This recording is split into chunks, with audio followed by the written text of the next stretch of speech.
There are days when the heat of life seems unbearable. Pressures, demands, injustices. It seems like the furnace of existence has been heated 7 times hotter. And that's exactly where most people give up. But what if I told you that it is within from fire that the greatest miracles happen? That sometimes divine protection doesn't come before the problem, but during he? Have you ever felt like you were being tested to the limit, but something invisible kept you standing? This story isn't just about 3 young people defying a tyrannical king. It's about you, today, facing the impossible with a faith that refuses to bend. Brace yourself. What happened in that furnace wasn't just a deliverance. It was a heavenly declaration that true faith never enters the fire alone. Maybe you've never heard this story from this angle.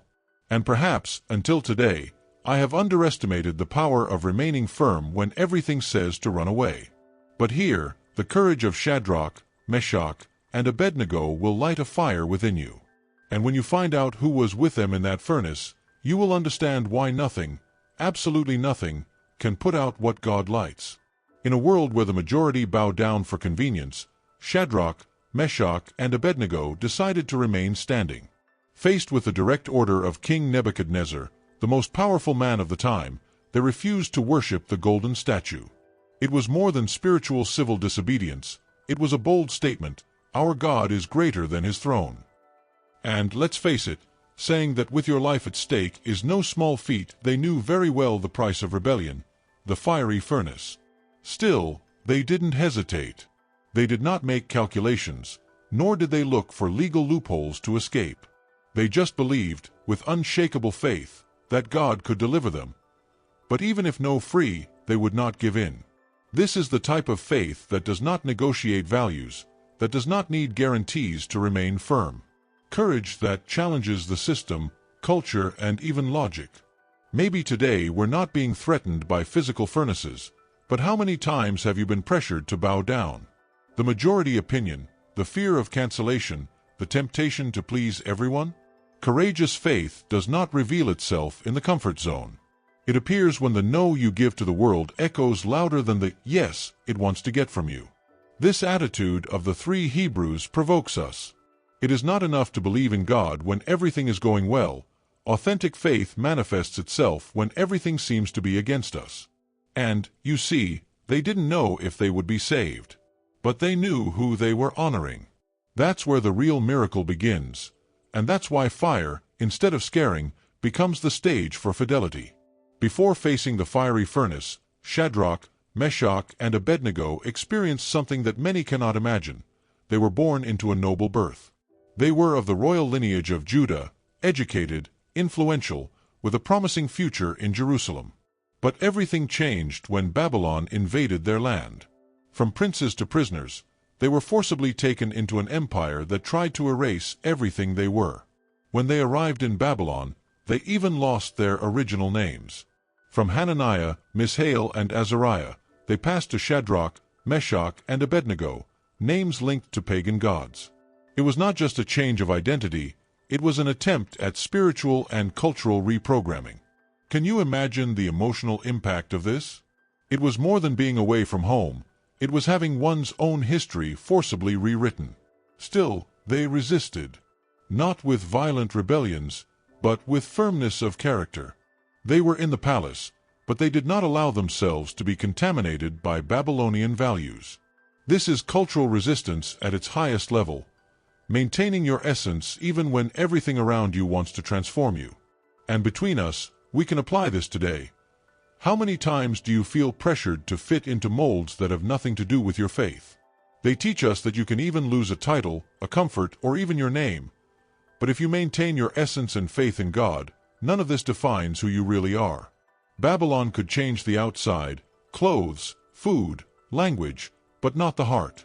And it is because they kept their hearts aligned with God that the next chapters of their lives became memorable. Before the furnace came the plate. And it seems simple, but it was there that Shadrach, Meshach, and Abednego passed their first test of loyalty. In Nebuchadnezzar's palace, the food was abundant, sophisticated, but consecrated to idolatry. Eating that meant giving up your principles. So, even though they were young and in a strange land, they asked for something bold, vegetables, and water. Just that. The decision may seem small, but it was gigantic in meaning. To refuse the royal banquet was to refuse to feed on a spiritual system that denied everything they believed in. And look, no one was checking. It was easy to justify yourself, we're far from home, it's just for a while, everyone is doing it. But their loyalty didn't depend on an audience, it depended on conscience. And do you know what happened? 10 days later, they were healthier and stronger than the other young people. Obedience to faith brought not only health but also favor with the leaders of Babylon. This teaches you something valuable. Sometimes saying no to what the world offers won't leave you behind. It will set you apart. Integrity is like light. Sooner or later, everyone notices it. So, if you feel like you are being tested on small things, be careful not to underestimate them. God observes the details. Their faithfulness in food was the test to resist the furnace. In other words, whoever is faithful on the plate is faithful in the fire. And that brings us to the next chapter of this story of courage that seems simple, but was already forging spiritual giants. The decisive moment has arrived. Nebuchadnezzar ordered the construction of a gigantic golden statue, the ultimate symbol of power and vanity. The decree was clear. At the sound of the instruments, everyone should prostrate themselves and worship. And all included Shadrach, Meshach, and Abednego. It wasn't a suggestion, it was a state order with a death penalty for anyone who dared disobey. A true test of public faith. Thousands knelt. The sound echoed, faces bowed. -3. Standing alone, unshakable. They knew what was at stake, but they knew even more who they were honoring. It was the resistance of someone who had already decided in their hearts, only God will we serve.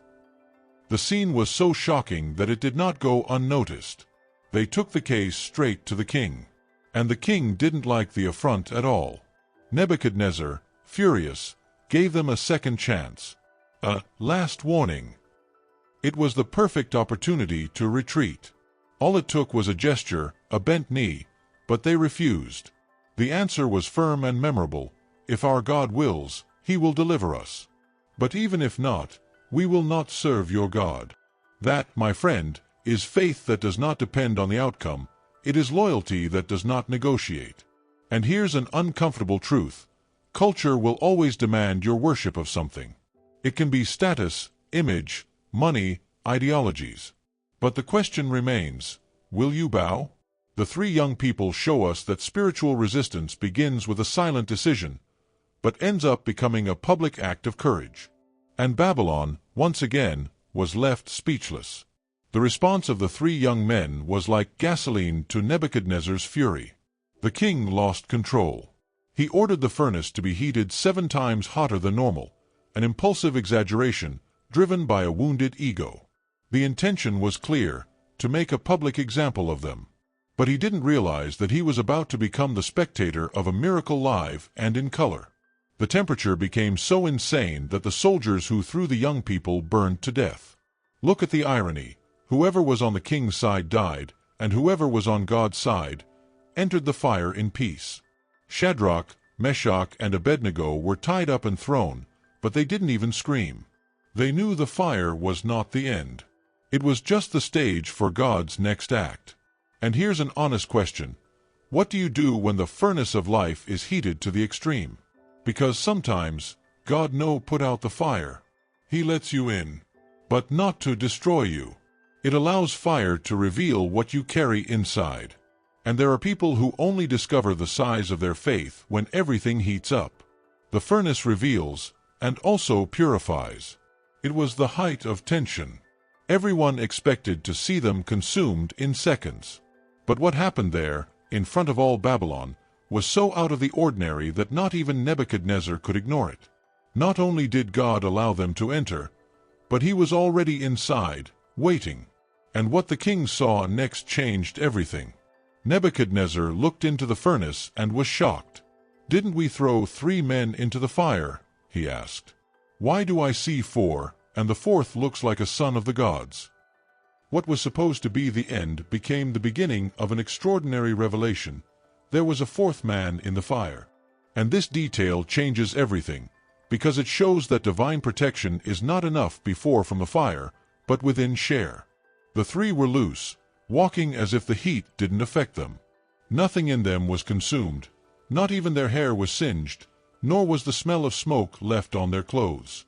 The only damage was to the ropes that held them together. Look what a powerful lesson. The fire that came to destroy only served to liberate. Sometimes, it is in the midst of a crisis that God burns what limited us and lets us walk free. And who was the fourth man? The Bible doesn't say it clearly, but the impact of his presence was so remarkable that even a pagan king recognized that there was something divine there. Many scholars believe that it was a manifestation of Christ himself before the incarnation. But one thing is certain: when you remain faithful, God enters the battle personally. He doesn't just send comfort, he sends presence. This scene reminds us that no matter how intense the ordeal, you are never alone. It may not have human witnesses, but heaven is present. And sooner or later, even the enemies will realize that there is something, or somebody, with you in the fire. And this is what paves the way for the next event, the public recognition of God's supremacy. He who once ordered to be killed now stands up in reverence. Nebuchadnezzar, the same one who had ordered the worship of the golden statue, had no choice but to recognize the supremacy of God. The scene was impossible to ignore: three young people coming out of the fire without a scratch, without even the smell of smoke. It was as if the miracle cried out to all of Babylon, "God is real!" The king then does something surprising. He praises the young men for disobeying his order. Yes, he applauds spiritual civil disobedience and declares that no other god can save as their God did. It is curious how even the powerful bend in the face of such clear evidence of the divine presence. And this teaches us something vital. Sometimes, your testimony will impact people you never imagined. The courageous faith of Shadrach, Meshach, and Abednego not only protected them, it was also used as a tool to glorify God before an entire nation. It was not a hidden, discreet, behind-the-scenes faith. It was a public, audacious faith that resisted pressure and, therefore, became light. And this is a reminder for us: the miracle that God performs in your life can be the living gospel for those around you. Nebuchadnezzar was still a pagan king, but there, in that instant, he recognized something greater than himself. And it all started with three young people who decided to remain standing when everyone else knelt. Their courage opened an unexpected door, not just freedom, but also the favor of the empire. And that's where the next step of this journey comes in. After all the suspense, the furnace and the miracle, the ending looks like a scene from a movie. Shadrach, Meshach, and Abednego were not only spared, but also promoted in the Babylonian Empire. That's right. Those who publicly defied the king now received honor at his own hands. God doesn't just protect, he also rewards. And he does it at the right time, in front of the right people. This promotion wasn't just a pretty title. It was a symbol. He showed that fidelity to God does not go unnoticed. It showed that, even in the midst of a hostile culture, it is possible to grow without selling your values. And between us, how many people today believe that they need to give in, lie, or manipulate to get ahead in life?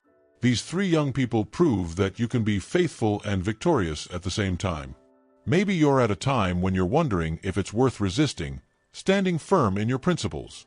But look at this example. They were persecuted, yes, but then exalted. The process is real, the fire exists, but the ending is surprising. Those who remain purposeful reap results that no human system can give or prevent. And don't think it was luck. It was character. It was faith. It was courage tested and approved in fire. The furnace became the springboard, and the entire empire watched the turnaround. And the best. They didn't ask for promotion, they just lived with integrity.